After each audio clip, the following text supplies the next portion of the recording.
Hey guys, तो आज हम आपके सामने एक ऐसी मूवी एक्सप्लेन करने वाले हैं जिसमें इतने सारे ट्विस्ट आपको देखने के लिए मिलेंगे ना कि स्टोरी सुन के मजा आ जाएगा। और अगर आप रॉबरी और डकैती वाली मूवी देखना पसंद करते हैं तो ये आपके लिए है। और अगर आपने मनी हाइस्ट को देखा है तो बिल्कुल आपको ये स्टोरी मनी हाइस्ट जैसे ही लगने वाली है और बहुत ही इंटरेस्टिंग और बहुत ही मजेदार मूवी है। तो दोस्तों, मूवी का नाम है थुनिबू, जो कि साउथ की एक मूवी है और इस मूवी में लीड रोल निभाया है अजित कुमार ने, जो साउथ के जाने माने और एक बहुत ही बेहतरीन एक्टर हैं। और ये मूवी अगर आपको देखनी है तो ये नेटफ्लिक्स पर आपको हिंदी में मिल जाएगी। मूवी शुरू करने से पहले अगर आपने हमारे चैनल को सब्सक्राइब नहीं किया है तो सब्सक्राइब कर लीजिए, जिससे कि आगे आने वाले वीडियोस की नोटिफिकेशंस आप सभी को मिलते रहे। तो चलिए स्टार्ट करते हैं इस मूवी की स्टोरी को। कहानी की शुरुआत होती है एक सुनील नाम के आदमी से। ये आदमी न्यूयॉर्क के सर्वर को हैक कर लेता है और पूरे 25 करोड़ रुपए की लूट करता है, लेकिन जल्दी ही इसे पुलिस के द्वारा पकड़ लिया जाता है। और उसके बाद हमारा सीन शिफ्ट हो जाता है और हम देखते हैं एक व्यक्ति को जो समुद्र के किनारे 200 टन RDX लोड कर रहा है। और इसके बाद वो राधा नाम के गुंडे के पास जाता है और इस सारे RDX को उसके लिए बेच देता है। और वो आदमी RDX के साथ साथ कुछ बंदूकें भी बेचता है। उन बंदूकों में कुछ असली होती हैं और कुछ नकली भी होती हैं, और साथ में कुछ बम भी बेच देता है और बमों में भी कुछ असली बम होते हैं और कुछ नकली बम होते हैं। इस तरीके से राधा इस सारी चीजों को खरीद लेता है।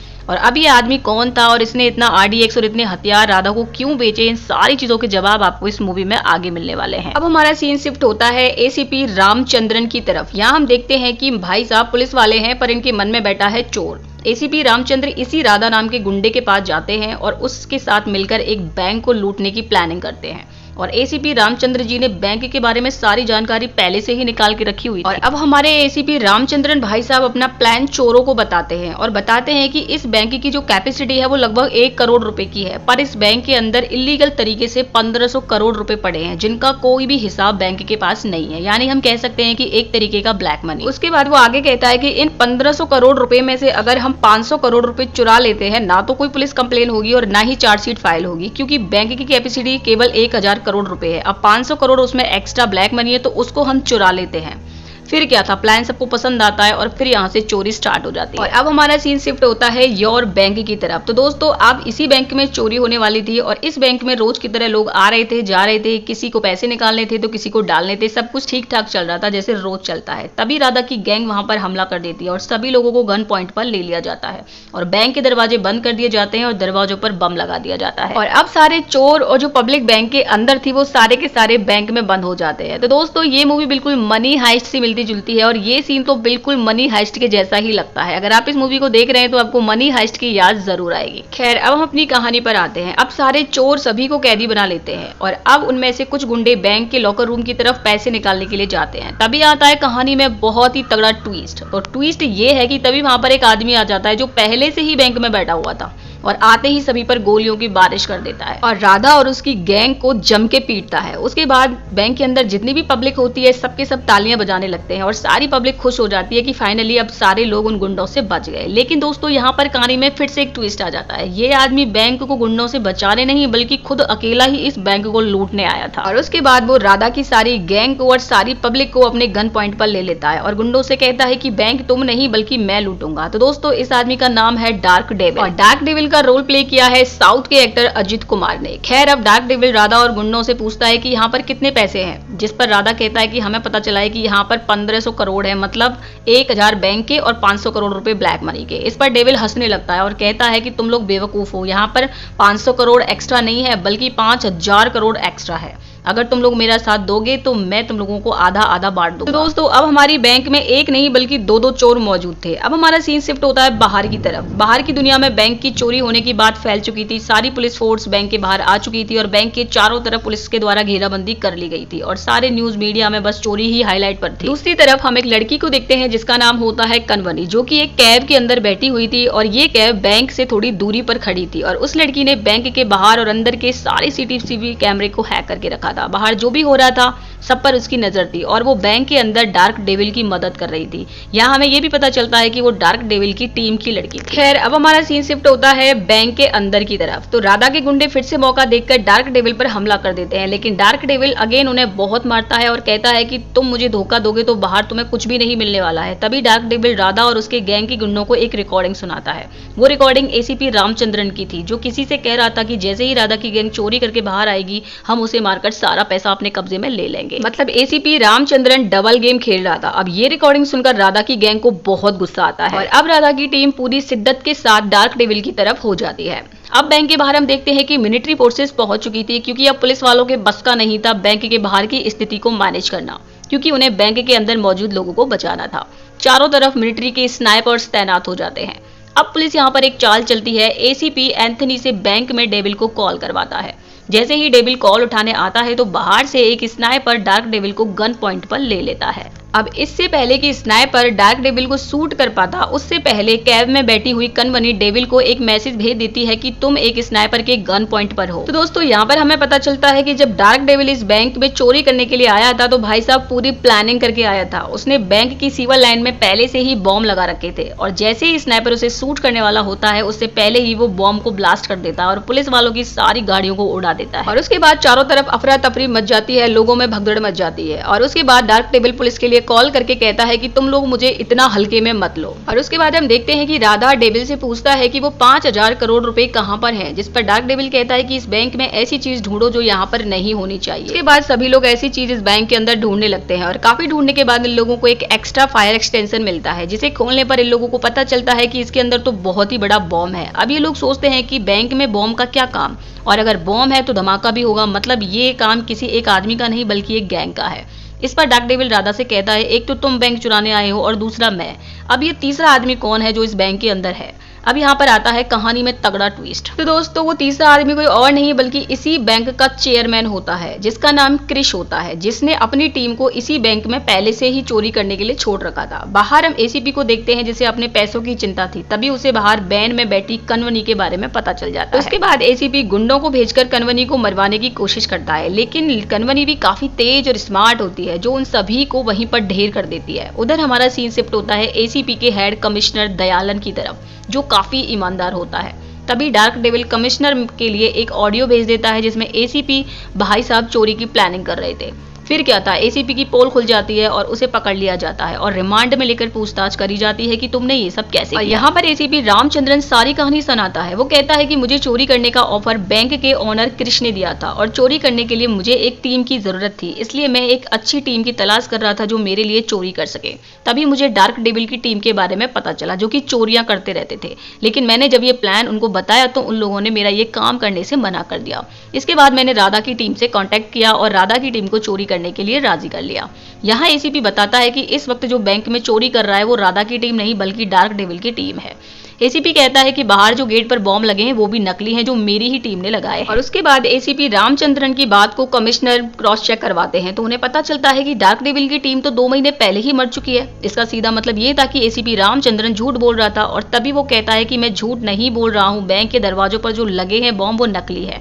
लेकिन पुलिस वाले उसकी बात नहीं मानते, इसलिए वो पुलिस वालों को धक्का देकर बैंक के दरवाजे की तरफ भागकर उस बॉम्ब को अपने हाथ में उठा लेता है और हंसकर कहता है देखो मैंने कहा था ना कि ये बॉम्ब नकली है, कुछ भी तो नहीं हुआ। हम देखते हैं कि एसीपी के हाथ में लगा हुआ बॉम्ब फट जाता है और इसी के साथ हमारे एसीपी जी मृत्यु को प्राप्त हो जाता है। तभी डेविल अंदर से कहता है कि मैंने पहले ही कहा था कि मुझे हल्के में मत लेना। खैर अब हमारा सीन शिफ्ट हो जाता है बैंक के अंदर। बैंक के ऑनर क्रिश की टीम जो बैंक में बाकी लोगों के बीच में छिपी हुई थी अचानक से डेविल पर हमला कर देते हैं और डार्क डेविल को पकड़कर एक चेयर से बांध देते हैं। तो दोस्तों यहाँ पे फिर से एक बहुत ही तगड़ा सस्पेंस हमें देखने को मिलता है। इस बैंक में 500 नहीं बल्कि 5,000 नहीं बल्कि पूरे के पूरे 25,000 करोड़ रुपए एक्स्ट्रा छिपे हुए थे और इसीलिए क्रिश हमेशा अपने गुंडों को इस बैंक के अंदर रखता था, जो कि पब्लिक के लोगों के साथ मिलकर इस बैंक के अंदर रहते थे ताकि उन पर कोई शक न कर पाए। अब सीन शिफ्ट होता है क्रिश पर। जैसे ही उसे पता चलता है कि बैंक के अंदर उसके गुंडों ने डार्क डेविल को बंदी बना लिया है तो जोश में वो अपना होश खो बैठता है और खुद ही डार्क डेविल को मारने के लिए बैंक के अंदर आ जाता है। कमिश्नर क्रिश को बैंक में जाने से मना करते हैं, लेकिन क्रिश नहीं मानने वाला था। उसे तो जोरों से जोश चढ़ा था और उधर डेविल बहुत खुश हो रहा था क्योंकि वो जानबूझकर बंदी बना हुआ था, क्योंकि वो यही चाहता था कि क्रिश खुद उसके सामने बैंक में आ जाए। और होता भी बिल्कुल वैसा ही है, क्रिश डेविल के सामने आ ही जाता है। इस पर डेविल कहता है कि मुझे तो पहले से ही पता था कि इस बैंक में 25 करोड़ रुपए एक्स्ट्रा है। और यहाँ पर अब हमारी कहानी डेविल के पास्ट में पहुंच जाती है। डेविल क्रिस को अपना पास्ट बताता है और कहता है कि मैं अपनी टीम के साथ बड़ी बड़ी चोरियां किया करता था, लेकिन जिस दिन रामचंद्रन मेरे पास आया तो मैंने चोरी करने से मना कर दिया। लेकिन तुम्हारे लोगों को मुझ पर शक था कि कहीं तुम्हारे प्लान को जान लेने के बाद मैं मेरी टीम के साथ तुम्हारी ही बैंक में चोरी ना कर लूं, इसलिए तुमने मेरी सारी टीम को मरवा दिया। लेकिन तुम्हारी बदकिस्मती थी कि मैं जिंदा बच गया और मेरा और कनवनी का एक गाँव में इलाज चला। उसी दिन से मैंने तय कर लिया था कि मैं तुम्हें भिखारी बना के ही छोड़ूंगा। और बात रही मुझे मारने की, तो मैंने बचने की पहले ही सारी प्लानिंग कर ली है। दूसरी तरफ हम कनवनी को देखते हैं जिसने क्रिश के आदमी को पकड़कर उसके सिर पर बॉम्ब लगा दिया था और बॉम्ब के डर की वजह से वो आदमी पुलिस और कमिश्नर के सामने क्रिश की सारी पोल खोल देता है और बता देता है कि ये सब कुछ क्रिश ने ही किया था और उसी का प्लान था। तभी बॉम्ब फट जाता है और वो आदमी मारा जाता है। अब सबको क्रिश की सच्चाई पता चल चुकी थी। न्यूज चैनलों में क्रिश की सच्चाई लोगों तक पहुंच चुकी थी। अब सारी जनता चोरों की साइड हो जाती है। अब बैंक में हम देखते हैं कि क्रिश डेविल से कहता है कि तुम्हें जितना पैसा चाहिए मैं तुम्हें दूंगा, लेकिन मेरा प्लान खराब मत करो। तब डेविल उसे एक कहानी और सुनाता है और हम पहुंच जाते हैं 3 साल पहले। 3 साल पहले हम देखते हैं कि योर बैंक नया नया शुरू हुआ था। तब इस बैंक में अपने एम्प्लॉयज को ये सिखाया जाता था कि आम जनता को कैसे पागल बनाकर उन्हें क्रेडिट कार्ड बेचो। बैंक में जितना हो सके पैसा जनता से जमा करवाओ और अपने बैंक के टारगेट को पूरा करो। लेकिन उनमें से एक एम्प्लॉई था जो बहुत ही अच्छा लड़का था। वो नहीं चाहता था कि जनता का पैसा डूबे। ये बैंक म्यूचुअल फंड के बहाने लोगों का पैसा डबल हो जाएगा ऐसा कहकर लोगों को उल्लू बना रहे थे। यहाँ तक कि ये लोग एक गरीब आदमी को भी नहीं छोड़ रहे थे। अगर कोई गरीब आदमी इस बैंक में 5,000 रुपए भी जमा कराता तो ये बैंक वाले हर महीने उसके अकाउंट से 50 रुपए SMS के बहाने काट लेते थे। अब जो 5,000 रुपए में से 50 रुपए SMS के काट लिए जाते थे तो लोगों के अकाउंट में बचते थे 4,950 रुपए। और बैंक की पॉलिसी थी कि अगर अकाउंट में 5,000 से कम पैसे होंगे तो 500 रुपए की पेनल्टी लगेगी और उसके बाद ये 500 रुपए पेनल्टी के नाम पर उस गरीब आदमी के अकाउंट से काट लिया करते थे। यानी सीधा सीधा 10 महीने तक अगर कोई अकाउंट में पैसा जमा नहीं करवाए तो उसके सारा अकाउंट जीरो हो जाता था, यानी साफ हो जाता था और सारा का सारा बैंक खा जाता। इन सारे फ्रॉड्स के चलते वो लड़का बैंक के हर एक कस्टमर को एक मेल भेज देता है जिससे कि बैंक में सारे लोगों की भीड़ इकट्ठा हो जाती है अपने पैसे वापस लेने के लिए। और चेन्नई की इस बैंक में लोगों ने लगभग 25,000 करोड़ म्यूचुअल फंड में लगाए थे। तभी बैंक उन्हें बताती है कि शेयर मार्केट में लॉस हो गया है इसलिए किसी को कुछ नहीं मिलेगा, यानी सबका पैसा डूब चुका है। अब क्रिश को पता चल जाता है कि जनता को उस लड़के ने मेल किया है और क्रिश उस लड़के को बिल्डिंग से फेंक देता है और उसे जान से मार देता है। और पुलिस को भी पैसे देख करके खरीद लेता है और सभी लोगों पर लाठीचार्ज करवा देता है और धीरे धीरे मामले को शांत कर देता है। और यहाँ हमें ये पता चलता है कि पुलिस को जिसने खरीदा था वो ACP रामचंद्रन ही था जिसने लोगों पर बहुत ही अत्याचार किया था। और डार्क डेविल जब अपनी जख्मी हालत में था तब उस गांव में उसी लड़के के माता पिता ने डार्क डेविल की जान को बचाया था और उसके माता पिता ने जो उनके बेटे के साथ हुआ था ये सारी कहानी डार्क डेविल को सुनाई थी। और अब हमें यहाँ पता चल जाता है डार्क डेविल अपना तो बदला ले ही रहा था, साथ में उस लड़के के साथ जो कुछ हुआ था उसका भी बदला ले रहा था और जनता के पैसों का भी बदला ले रहा था। खैर अब कहानी प्रेजेंट में आ जाती है और डार्क डेविल क्रिश के गुंडों को बैंक में मार देता है और क्रिश को पकड़कर बांध देता है। उसके बाद कहानी और भी इंटरेस्टिंग हो जाती है। डेविल मीडिया को बैंक के अंदर बुला लेता है और लाइव क्रिश के घोटालों की पोल खोल रहा था कि कैसे उसने बैंक के जरिए लोगों को चूना लगाया। सारी जनता टीवी फोन पर देख रही थी ये सारी स्टोरी।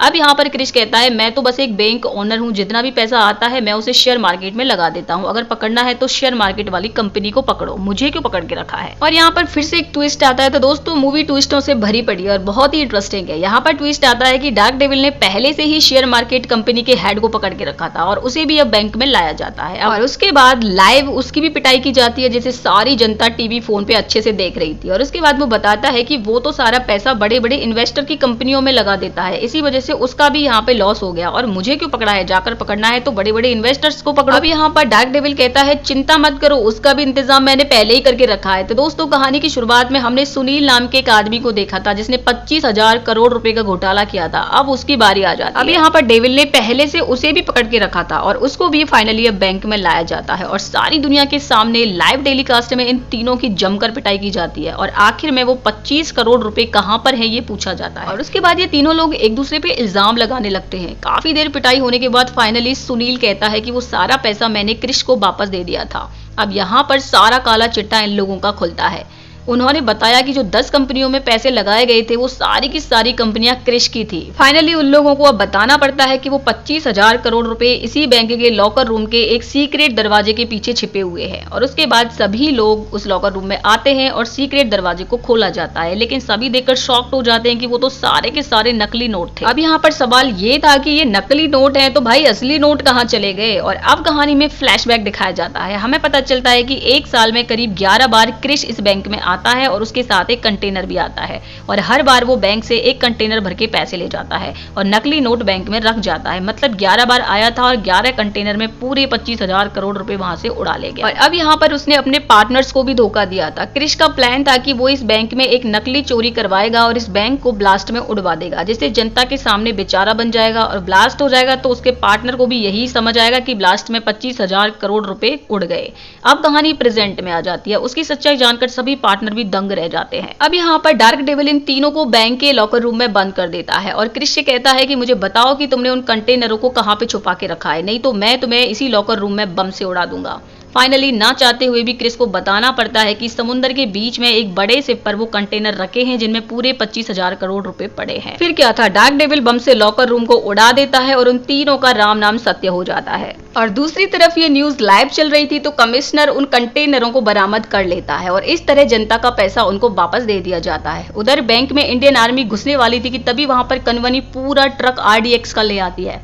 RDX को देखकर सब लोग शांत हो जाते हैं और डार्क डेविल और कनवनी पैसा उड़ाते हुए बैंक से भाग जाते हैं। इसी हैप्पी एंडिंग के साथ ये मूवी खत्म हो जाती है और बहुत ही इंटरेस्टिंग मूवी है। इसे आप देखोगे ना तो बहुत ही बढ़िया फीलिंग आने वाली है। एकदम मस्त और धमाकेदार डकैती आपको इस मूवी में देखने को मिलेगी। तो दोस्तों आप मुझे कमेंट करके जरूर बताइए कि ये मूवी आपको कैसी लगी। मिलते हैं नई वीडियो में नई मूवी के साथ, तब तक के लिए बाय बाय।